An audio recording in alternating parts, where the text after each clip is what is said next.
So starting a new habit can feel like a very daunting task. So I've really come to appreciate the concept of habit stacking. And I first learned about this from James Clear in his book Atomic Habits. It's about stacking a new habit onto an already established behavior. Now, if you look in your own life, you'll probably already recognize how you've incorporated new habits. And I think about in my own life, some of the things that I do every day. When I get up in the morning and get dressed, I put on a podcast or I listen to my morning devotionals.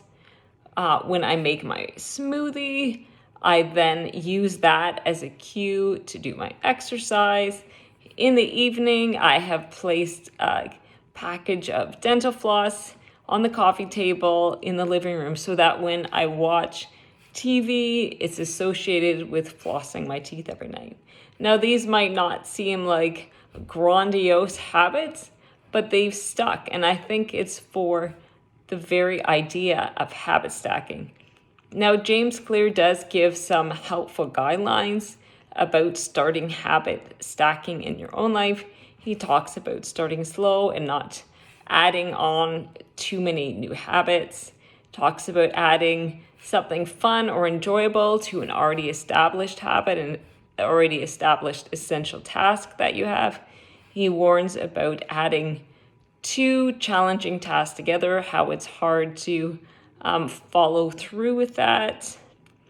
And he mentions that when we can frequently perform the two tasks back to back more often, it's more likely to stick in your day-to-day. And he also talks about the importance of having a visible, obvious cue. And for myself, putting that dental floss on the coffee table in the living room is the perfect visible cue for me that when I watch TV, I'm going to floss my teeth. So what about you? How have you incorporated habit stacking into your own life?